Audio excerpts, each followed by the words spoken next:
कुछ गुलाम बड़े प्यारे होते हैं, वो दुआएं कराते नहीं, वो दुआएं ले लेते हैं। उनसे दुआएं निकलती हैं, वो फैक्ट्री में मुलाजमत ड्यूटी समझ के नहीं करते, वो अपना घर बना लेते हैं। वो वफादार होते हैं, वफादार। और असला नाल जे नेकी करिए तो नस्लां ताक नहीं भुल दे होते। तो यरका आपका बड़ा वफादार गुलाम था। एक दिन आपने कहा मछली खाने को दिल करता है, लेकिन मसला यह है कि 8 मील जाना पड़ेगा मछली लेने, 8 मील आना पड़ेगा। रहने दो, खाते ही नहीं, छोड़ो अपने लिए अब छोटी सी ख्वाहिश के लिए इतनी मुशक्कत करना। हालांकि लोग लाहौर से गुजरांवाला रोटी खाने चले जाते हैं आज भी, और गुजरांवाला वाले भी कई लाहौर आ जाते हैं। सुबह निहारी सुना अच्छी मिलती है। वैसे कहा जाए किसी को कि घर से उठ के मस्जिद में महफिल है तो कहते हैं बस घुटने नहीं काम करते, कमर में थोड़ी तकलीफ है, रात में देर से आया था। हजरत उमर ने कहा 8 मील जाना 8 मील आना मेरी मछली के लिए, छोड़ो। वो गुलाम कहते हैं मैं सालों से आपका खादिम था, कभी आपने कोई ख्वाहिश की नहीं थी, पर आज जब की ना ख्वाहिश तो मैंने कहा कि ख्वाहिश कर ली है, और की भी पहली दफा है, तो मैं पूरी ना करूं। कहते हैं जनाबे उमर नमाज पढ़ने गए तो मुझे पता था कि कुछ मेहमान आए हैं, असर इनकी हो जाएगी। कहते मैंने हजरत उमर के पीछे नमाज पढ़ी, जोहर की 2 रकते सुन्नत पढ़ के तो मैं घोड़े पे बैठा। अरबी नस्ल का घोड़ा बंधा हुआ था, दौड़ा के घोड़ा मैं पहुंच गया।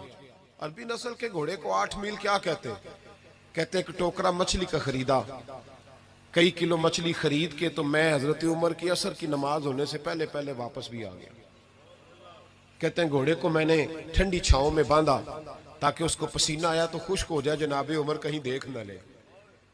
कहते हैं वो उसको पसीना खुश्क हो गया, जब मैं उसके करीब गया तो गर्दो गुबार, वो पसीना खुश्क हुआ तो जो मिट्टी कीचड़ था वो खुश्क हो गया। तो मैंने कहा हजरत उमर तो फिर देख लेंगे। कहते मैं फटाफट घोड़े को कुएं पे ले गया, मैंने उसे गुस्ल कराया अच्छी तरह। जब घोड़े को गुस्ल कराया फिर ला के छांव में बांधा। हमारी ख्वाहिशें होती हैं तो क्या हाल होता है, लेकिन ये ख्वाहिश पूरी करके डर रहे, जमीर जिंदा है ना, अंदर के रोग खत्म हो चुके। फरमाते हैं कि जब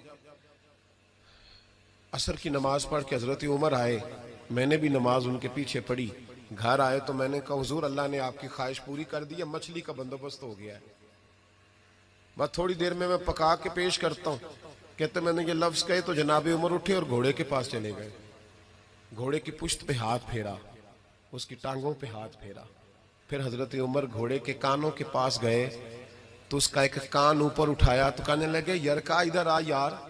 तो मैं करीब आया तो कहने लगे तूने सारा घोड़ा धो डाला है, पर कानों के पीछे से पसीना खुश करना तुझे याद ही नहीं रहा। वो कानों के पीछे तू जहां नहीं तूने पानी डाला, तू भूल गया था। और फिर हजरत उमर घुटनों के बल जमीन पे बैठ गए, कहने लगे ओ यार यरका इधर आ, तेरी वफा में शक कोई नहीं, पर मैं कोई ज्यादा नेक आदमी नहीं हूं, मैं कोई ज्यादा परहेजगार नहीं हूं, मैं तो दुआएं मांगता हूं मेरी नेकियां बदियां बराबर करके अल्लाह मुझे माफ कर दे, मैंने कोई ज्यादा तकवा नहीं इख्तियार। यार एक बात बता, अगर ये घोड़ा कयामत के दिन अल्लाह की बारगाह में कहे कि या अल्लाह उमर ने अपनी एक ख्वाहिश पूरी करने के लिए मुझे 16 मील का सफर कराया, ऐ अल्लाह मैं जानवर था, बेजुबान था, ये मेरी गलती थी, 16 मील का सफर एक ख्वाहिश पूरी करने के लिए। तो यरका तू बता, मेरे जैसा वजूद का कमजोर आदमी मालिक के हुजूर घोड़े के सवाल का जवाब कैसे देगा? वो यरका कहते हैं मैं अपने बाप के फौत होने पे इतना नहीं रोया था जितना मैं आज रोया।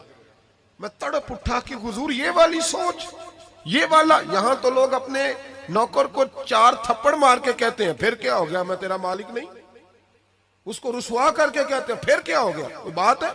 यहां बहू को 20 गालियां देकर और गरीब रिश्तेदार को बुरा भला कहकर अपने मुलाजिम को लोग नीचा दिखा के खुश होते हैं, कहते हैं देखा ना पता चला मैं चौधरी हूं, मैं अफसर हूं, मैं फुला होता हूं, मेरी चुदराहट। गुलाम रोने लगा। जनाब उमर कहने लगी अब इस तरह कर, घोड़े को थोड़ा चारा इजाफी डाल, और जो तू मछली लेके आया है ना ये मदीने के किसी गरीब घर में ले जा, और उन गरीबों को सारी मछली दे के कहना तेरी बख्शिश की दुआ भी करे, उमर की माफी के लिए भी दुआ करे। जब जमीर जिंदा होता है ना